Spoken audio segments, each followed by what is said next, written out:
1 Coríntios, capítulo 16, versículos 13 e 14.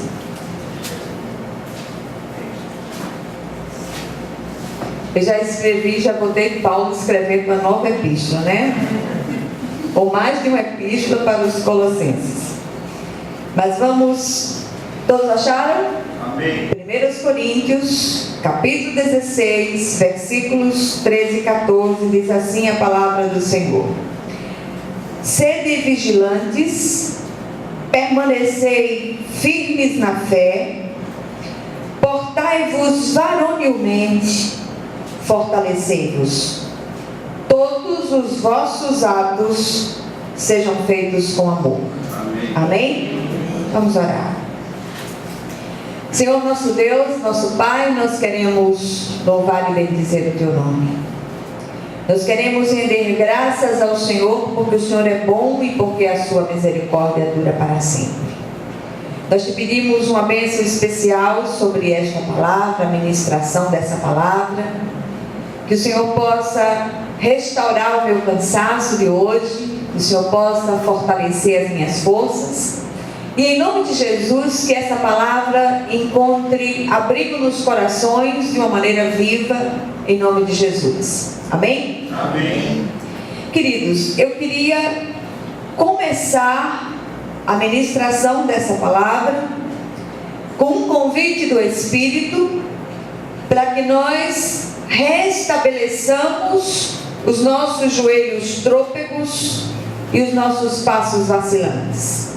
Essa palavra é uma palavra para crentes, é uma palavra destinada àqueles que têm andado entristecidos, angustiados de espírito, embora andando na fé, andando no caminho, mas têm se sentido, de certa maneira, desencorajados. Os versículos que nós acabamos de ler, eles são as exortações finais feitas pelo apóstolo Paulo aos cristãos coríntios. E para compreender um pouco melhor essas palavras, é necessário ler toda a epístola. Nós não vamos ler toda a epístola agora. E sobretudo que nós possamos entender o propósito para o qual esta epístola ou essas epístolas foram escritas. Primeiro, Paulo queria admoestar aqueles irmãos a andarem em santidade e perseverança, para que o nome do Senhor fosse glorificado. Esse foi o primeiro dos motivos que levou o apóstolo Paulo a escrever essa epístola. A jovem igreja de Corinto tinha muitos problemas de ordem moral e doutrinária que precisavam ser corrigidos pelo apóstolo como seu pai espiritual. Embora aquela amada igreja possuísse uma grande diversidade de dons, ainda assim é chamada a atenção pelo apóstolo por sua carnalidade. E a gente faz apenas um parêntese aqui para chamar a sua atenção que dons espirituais não fala de espiritualidade. Os dons são dados como ferramentas de trabalho para a edificação da igreja. Nós não encontramos outra igreja na palavra que tivesse uma diversidade tão grande de dons quanto a igreja de Corinto. No entanto, Paulo traz uma palavra dura no capítulo 3, nos versículos 1 e 2, ele diz: Eu, porém, irmãos, não vos pude falar como espirituais, e sim como a carnais, como a crianças em Cristo. Leite vos dei a beber, não vos dei alimento sólido, porque ainda não podíeis suportá-lo, nem ainda agora podeis, porque ainda sois carnais. São palavras duras, destinadas a crentes com tantos dons. Os versículos lidos no início trazem uma prática exortação àqueles irmãos e àqueles que desejam andar em santidade e pureza moral de forma perseverante, tanto na Corinto dos dias de Paulo, quanto na igreja dos nossos dias. Essa palavra é uma palavra oportuna, é uma palavra, como eu disse no início, uma palavra destinada a crentes. E é interessante nós pararmos um pouco aqui e olharmos a nossa volta. A gente está vivendo num tempo onde há sempre uma oferta de fórmulas mágicas, sobretudo para resolver problemas que vão desde obesidade, as enfermidades em geral e até mesmo as coisas mais simples. Há sempre uma fórmula mágica, e é impressionante porque os livros de autoajuda, eles estão no topo das listas de livros mais vendidos, sobretudo aqueles que têm 52 maneiras de conseguir isso, 30 e tantas maneiras de se conseguir aquilo. E assim as pessoas vão abarrotando suas estantes, tentando resolver determinados problemas. As pessoas estão ávidas por respostas, por soluções e possibilidades, desde que não precisem fazer nenhum esforço ou sacrifício. Elas querem fazer algo como se fosse mágica, resolver problemas como num passe de mágica. E o pior é que essa inclinação tem adentrado a igreja dos nossos dias. As pessoas não querem estudar a palavra, as pessoas não querem obedecer aquilo que a palavra de Deus manda, mas querem soluções mágicas que num passe de mágica possam resolver todos os problemas espirituais. Então eu vou fazer uma pequena corrente de oração, eu não vou obedecer a palavra, porque aquela corrente de oração, ela vai substituir todas as outras coisas e eu vou poder resolver aquele meu problema pendente. E a gente sabe que as coisas não são bem assim. Amém? Toda mudança requer atitudes. Você pode dizer isso comigo? Toda mudança requer atitude. Mas enquanto o povo de Deus, que tem sido açoitado tanto por ventos doutrinários cada vez mais devastadores, tanto por tribulações cada vez mais angustiantes, muitos cristãos têm andado de forma trôpega, vacilante, diante dessas assolações. Nós estamos neste mundo caído, estamos sujeitos a passar por uma série de problemas, de dificuldades, de estreitos, cada vez mais estreitos. E quanto mais se aproxima o dia da segunda vinda, mais nós passamos por dificuldades, nós enfrentamos lutas e tribulações, somos surpreendidos em cada curva do caminho com uma dificuldade, com um problema, e o cristão precisa ser fortalecido em Cristo para atravessar todas essas coisas, sair mais do que vencedor e glorificar o nome do nosso Senhor e Salvador Jesus Cristo. Amém. Então, será que não há nada que possamos fazer que nos assegure um andar firme e perseverante em Cristo? Será que não existe algo que possa restabelecer nossos joelhos trôpegos e nossos passos vacilantes? O apóstolo Paulo responde através do texto a essas questões. As ordenanças dadas por ele nos versículos lidos precisam gerar atitudes por parte daqueles que experimentam o Cristo que vivifica. Então, se você é um crente em Jesus, se você é um crente professo, se você é alguém que crê verdadeiramente que Jesus é o Senhor e Salvador da sua vida e que tem o controle soberano de todas as coisas, você precisa olhar para essas ordenanças de Paulo, e essas ordenanças de Paulo na sua vida, elas precisam gerar atitudes. O livro É Proibida a Entrada de Pessoas Perfeitas. Esse livro foi escrito por John Burke, e ele diz o seguinte: se tentarmos forçar as pessoas a se aproximarem moralmente do Evangelho antes de experimentarem a fonte de água viva, nós as desidrataremos espiritualmente. Então nós precisamos experimentar esse Cristo vivo, experimentar esse Cristo que gera transformações, porque se nós apenas tentarmos fazer as coisas com o nosso próprio esforço, nós não vamos conseguir. Quando Jesus entra na nossa vida, Ele entra para mudar radicalmente a nossa história e nunca mais nós vamos ser as mesmas pessoas. Ainda que queiramos, ainda que tentemos olhar para o passado, fazer determinadas coisas, o Espírito de Deus em nós, ele começa a rejeitar determinadas coisas, determinadas inclinações que habitavam ou que habitam ainda na nossa carne, mas nós dizemos: não, ainda que eu mate a carne de fome, eu não vou entristecer o meu Senhor. Amém? Amém. Então Paulo aqui, ele aponta 5 atitudes imperativas que asseguram um andar firme e perseverante em Cristo Jesus. A primeira atitude nós encontramos na parte A do versículo 13. Ele diz: sede vigilantes. Falta vigilância no meio do povo de Deus. E o Senhor Jesus disse que muitas vezes os filhos das trevas são mais prudentes do que os filhos da luz. Então você, crente em Jesus, você que me ouve nessa noite, trate de ser vigilante, trate de vigiar, trate de prestar atenção àquilo que está à sua volta, tanto fisicamente como espiritualmente.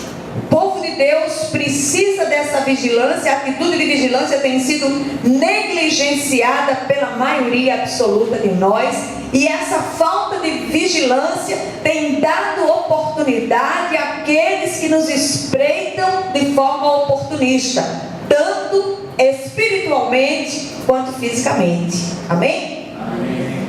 Somos espreitados incessantemente por ações e presenças malignas que se colocam ao nosso derredor para nos derrubar de nossa posição em Cristo. Tem uma frase que eu gosto demais dela, é uma frase usada, talvez, ela é atribuída ao brigadeiro Eduardo Gomes, que diz o seguinte: o preço da liberdade é eterna vigilância. Nós já falamos desse pensamento do brigadeiro outras vezes, mas esse pensamento se aplica de uma maneira muito adequada aos cristãos. O cristão precisa, a liberdade do cristão precisa ser ancorada por essa vigilância. Amém?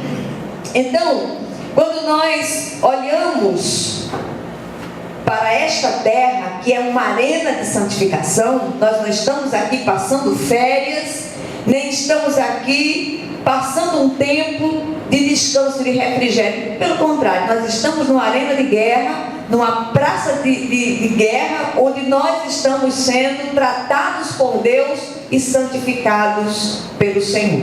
Amém? Tudo à nossa volta concorre para essa santificação, concorre para esse crescimento, mesmo aquelas coisas que nós dizemos: eu não entendo, eu orei tanto pedindo ao Senhor que me livrasse disso, mas o Senhor vai e diz: não, você não vai ser livrado disso, você não vai ser livrada disso, porque eu tenho um propósito nesta circunstância na sua vida. Na vida de um servo, até quando tudo dá errado, dá certo, porque o Senhor tem propósito. E a palavra do Senhor diz: olha, todas as coisas cooperam para o bem dos que amam a Deus e são chamados segundo os seus propósitos. Amém? Amém. Na vida de um servo, o Senhor tem sempre a última palavra. Amém? Deus nos chamou, escolheu, salvou e capacitou a enfrentar as astutas ciladas do maligno, mas precisamos permanecer atentos, do contrário, seremos terrivelmente envergonhados. Amém? Amém. Segunda atitude imperativa que nós precisamos fazer em obediência às ordenanças de Paulo: permanecer firmes na fé. Parte B do versículo 13. Precisa exercitar fé. Nós precisamos entender pela fé, ainda que racionalmente nós não entendamos determinadas coisas e permissões de Deus, pela fé nós precisamos aprender a glorificá-lo, porque tudo tem um propósito, nada é aleatório na vida de um servo de Deus. Descobrimos em Romanos 12:3 que o Senhor repartiu uma medida de fé com cada um de nós.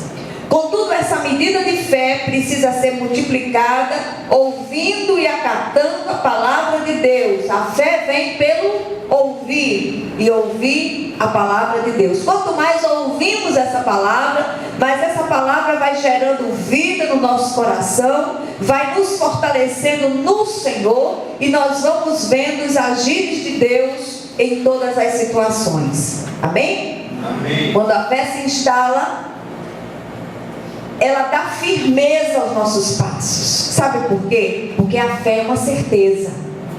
É uma firme convicção de fatos que ainda não são vistos pelos olhos humanos, pelos olhos físicos, mas já podem ser contemplados com os olhos espirituais.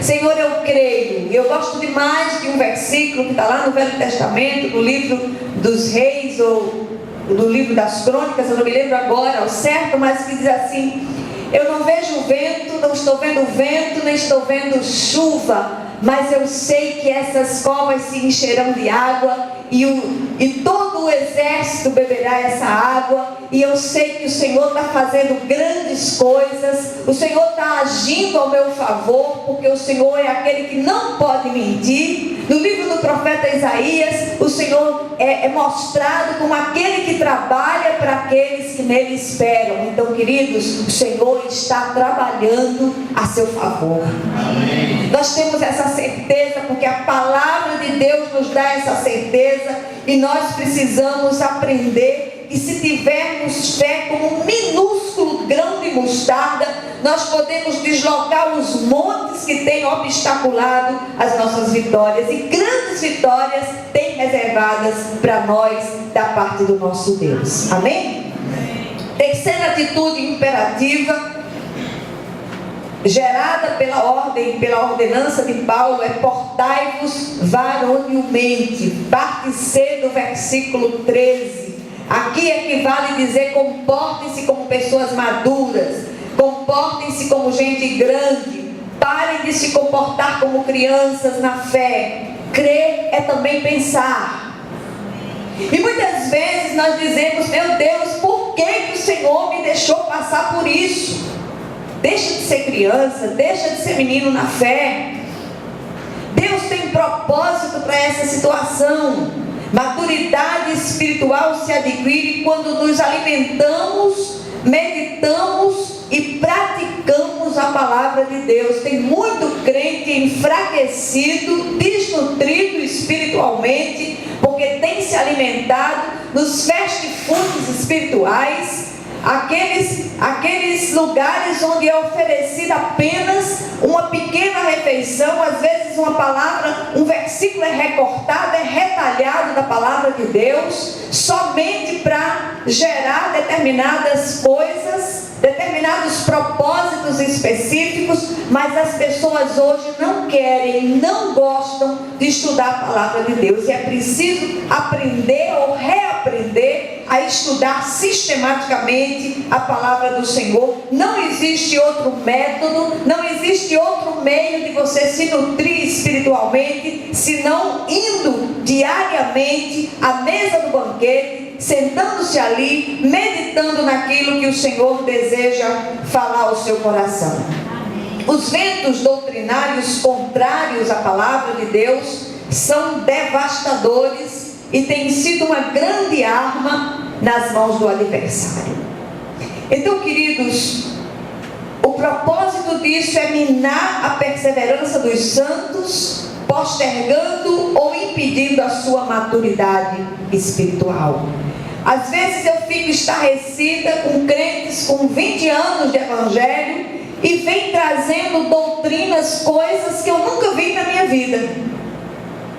Recortam doutrinas dali, daqui, dacolá, fazem uma verdadeira concha de retalho espiritual. A gente precisa ter uma linha teológica para seguir, e a palavra nos mostra a trilha, e nós não podemos retalhar versículo livros da palavra e trazer um daqui, dali, dacolá. Não, a palavra de Deus tem uma linha sistemática de estudo e nós precisamos aprender a ler a palavra, meditar nessa palavra, para que nós possamos nos nutrir espiritualmente e até ajudar aqueles que estão chegando no caminho a firmarem seus passos. O autor de Hebreus faz uma admoestação muito dura, dizendo que aqueles cristãos que já deveriam ser mestres, precisavam outra vez receber o leite espiritual, os rudimentos da fé. E nós vemos isso nos nossos dias. Você tem procurado ouvir a opinião daqueles que estão ao seu redor a respeito da sua maturidade espiritual? Tenta fazer uma enquete, depois você me conta. Quarta atitude imperativa gerada pela ordenança de Paulo. Ele diz: fortalecei-vos. Parte D do versículo 13. Esse fortalecimento é experimentado pela leitura sistemática de Deus, da sua palavra, e dependência do Espírito Santo diariamente. Você tem dependido do Espírito? Você tem deixado que o Senhor vá adiante de você em todas as coisas? O apóstolo Paulo, falando aos Efésios, ele diz: fortalecei-vos no Senhor e na força do seu poder. Todas essas ordenanças, elas estão interligadas, você não pode separá-las. Tem que estar tudo absolutamente ajustado. A nossa força e suficiência vem unicamente de Deus. Muitas vezes você coloca a sua força em tantas coisas, em tantas circunstâncias, mas se você se fortalecer em Deus, o Senhor vai levar você para onde Ele quiser, vai fazer com você aquilo que Ele quiser, e vai ser bom, e vai ser agradável, e vai ser absolutamente perfeito. Amém? E a quinta e última atitude imperativa requerida pela ordenança de Paulo é que todos os vossos atos sejam feitos com amor. Versículo 14. A manifestação do amor desinteressado é credencial de crente fiel, de crente verdadeiro. Seja canal, seja aquele canal vivo da multiforme graça de Deus, aonde quer que você esteja. Na vida do crente, tudo é sagrado. Não existe vida secular e vida eclesiástica ou vida espiritual. Existe vida transformada pelo Espírito de Deus, aonde quer que você esteja. Amém. E que você, aonde você chega, a vida de Deus se manifesta, porque você é transporte vivo dessa vida e precisa florescer aonde você está plantado, seja onde for.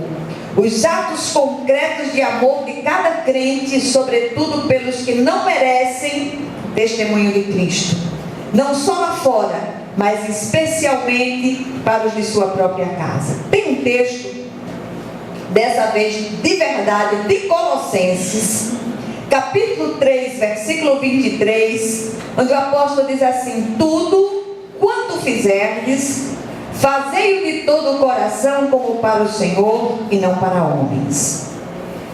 Quando o texto citado diz tudo, é tudo mesmo. De um simples copo de água fria oferecido a um sedento, a uma visita feita a um enfermo, de uma palavra de graça proferida, ou mesmo a pregação do Evangelho àqueles que nunca ouviram falar de Cristo.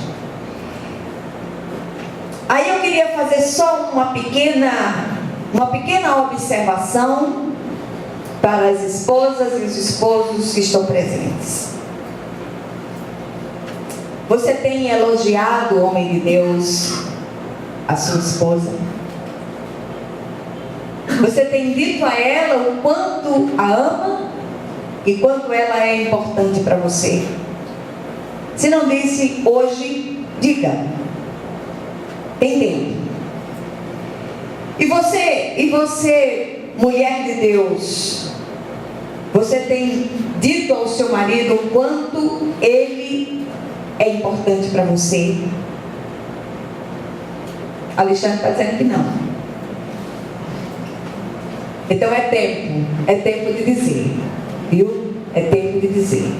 Principalmente aqueles maridos, especialmente aqueles maridos incrédulos, que têm ciúme de Deus. Porque tem marido incrédulo que tem ciúme de Deus, daquilo que Deus tem derramado na sua vida.